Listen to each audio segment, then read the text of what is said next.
الحمدللہ رب العالمین والعاقبۃ للمتقین والصلاۃ والسلام علی سید الانبیاء والمرسلین اما بعد فاعوذ باللہ من الشیطان الرجیم بسم اللہ الرحمن الرحیم۔ تمام گریڈ 8 کے اسٹوڈنٹس، آپ کے سامنے آپ کے ٹیچر سر ڈاکٹر ذوالفقار علی قریشی نئی ویڈیو کے ساتھ آپ کے پاس موجود ہیں۔ اسلامیات کی 8ویں کی کتاب جو ہے، یہ آپ کے سامنے ٹائٹل موجود ہے، یہ آپ کی بک ہے۔ اس کے صفحہ نمبر 33 پر غسل کا طریقہ دیا ہوا ہے۔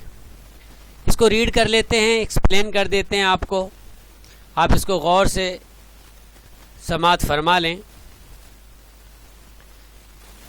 غسل کا طریقہ، غسل کا مصنون طریقہ یہ ہے کہ پہلے دونوں ہاتھ گٹوں تک 3 مرتبہ دھوئے، پھر استنجے کی جگہ دھوئیے، خواہ نجاست لگی ہو یا نہ لگی ہو، پھر بدن پر جہاں کہیں نجاست ہو اس کو دور کر لیجئے، پھر وضو کرے مگر پاؤں نہ دھوئے۔ ہاں، اگر چوکی یا پکے فرش پر نہا رہے ہیں تو پھر پاؤں بھی دھو لیے جائیں، یعنی مکمل وضو کر لیا جائے۔ پھر سارے بدن پر تیل کی طرح پانی چپڑ لیں، خصوصاً سردیوں کے جاڑے سے مراد ہوتی ہے سردیوں کے دنوں میں۔ پھر 3 مرتبہ دائیں کندھے پر پانی بہائیں، پھر بائیں کندھے پر 3 مرتبہ بہائیں، پھر سر اور تمام بدن پر 3 مرتبہ پانی بہا دیں۔ پھر غسل کی جگہ سے ہٹ جائیں اور وضو کرنے میں پاؤں نہیں دھوئے تھے تو اب دھو لیجئے۔ غسل کے دوران قبلہ رخ نہ ہو، کیونکہ آپ برہنہ ہوتے ہیں۔ برہنہ ہونے کی حالت میں قبلہ کی طرف نہ منہ کر سکتے نہ پیٹ کر سکتے۔ ایسی جگہ غسل کریں کہ کوئی نہ دیکھے، اور اگر ہو سکے تو ناف سے گھٹنے تک بدن چھپائے۔ دوران غسل نہ کسی قسم کا کلام کرے نہ کوئی دعا پڑھے۔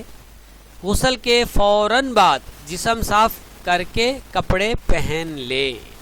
یہ غسل کا طریقہ اس میں بیان کیا گیا ہے۔ آئیں ہم اس کو تھوڑا سا ایکسپلین کر دیتے ہیں۔ دیکھیں، اللہ تعالیٰ نے جسموں کو پاک رکھنے کا حکم دیا ہے کہ اپنے جسم پاک اور صاف رکھو۔ تو غسل کا طریقہ یہ ہے کہ سب سے پہلے ہم نے جو کام کرنا ہے غسل میں وہ یہ ہے کہ اپنے دونوں ہاتھ، غسل میں اپنے دونوں ہاتھ جو ہیں وہ دھوئیں گے۔ یہ گٹوں تک جو ہاتھ ہوتے ہیں ہمارے، اس کو ہم دھوئیں گے۔ غسل کے اندر سب سے پہلی چیز دونوں ہاتھوں کو دھونا۔ دوسری چیز، پھر جو ہے نجاست لگی ہوئی ہو شرمگاہ پر تو آپ نے غسل کرتے وقت وہ نجاست جو ہے وہ دور کرنی ہے۔ ٹھیک ہے جی۔ پھر آپ نے کیا کرنا ہے؟ نماز کی طرح کا وضو کرنا ہے۔ جس طرح ہم نماز میں وضو کرتے ہیں اسی طرح ہم نے پورا وضو کرنا ہے۔ اگر نہانے کی جگہ پکی نہ ہو تو پاؤں بعد میں دھوئیں، لیکن میں یہ کہتا ہوں کہ یہاں پر چونکہ جتنے بھی اسٹوڈنٹس پڑھتے ہیں سب کے گھروں میں ٹائلیں وغیرہ لگی ہوتی ہیں تو یہاں مکمل وضو کر لیں آپ۔ ٹھیک ہے۔ پھر آپ نے کیا کرنا ہے؟ اگر یہ تو کافی ساری چیزیں، اگر آپ نے معاف کیجئے گا، اگر سردیوں کا موسم ہے تو آپ نے اپنے بدن پر تیل کی طرح پانی کو چپڑ لینا ہے، اور پھر اس کے بعد 3 مرتبہ دائیں کندھے پر، 3 مرتبہ بائیں کندھے پر، اور پورے جسم پر پانی بہانا ہے۔ اس طرح کیا ہوگا، پورے جسم پر جب آپ پانی بہائیں گے تو آپ کا غسل ہو جائے گا۔ لیکن ان میں ذرا خیال رکھنا ہے ان چیزوں کا کہ غسل کرتے وقت جسم کا کوئی بھی ایک حصہ بھی خشک نہیں رہنا چاہیے، بلکہ حضرت علی رضی اللہ تعالیٰ عنہ فرماتے ہیں کہ اگر بال کی نوک کے برابر بھی جسم کا کوئی حصہ رہ گیا تو غسل نہ ہوگا، اگرچہ کے ساتھ سمندروں سے نہا لیا ہو، کتنے ہی پانی استعمال کر لیا ہو۔ تو دیکھیں میں آپ کے سامنے کچھ مخصوص جگہیں بیان کر دیتا ہوں کہ کون کون سی ایسی جگہیں ہیں جو خشک رہنے کا جہاں امکان ہوتا ہے۔ ہمارے جو کان ہیں، کانوں کے اوپر اندر کی جانب اوپر کے طرف جو مڑے ہوئے ہیں چھتری نما، یہ حصے، بغلوں کے نیچے کے حصے اور داڑھی کے نیچے جو گلا ہوتا ہے، یہاں گلے کی سلوٹیں یہاں اچھی طرح پانی بہانا چاہیے۔ بال گھنے ہوں سر کے تو داڑھی اور سر کے بال گھنے ہوں تو خوب اچھی طریقے سے پانی بہائیں۔ اسی طرح پیٹ پر جو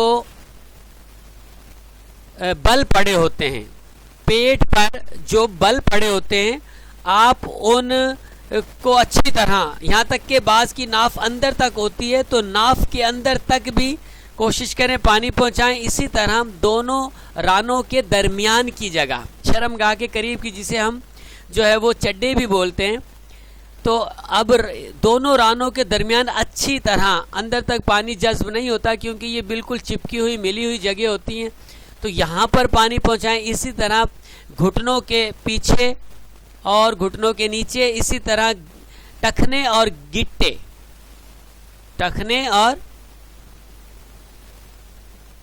گٹے جو پیر میں ہوتے ہیں اس کے نیچے جن کے ہوں، یہاں پر، اور پیروں کی انگلیاں کھول کر، یہ مخصوص جگہ تھی جن پر عموماً جلد بازی کی وجہ سے پانی نہیں پہنچ پاتا، تو اس سے غسل نہیں ہوگا۔ لہٰذا اس غسل کے طریقے کو ذہن نشین رکھ لیں۔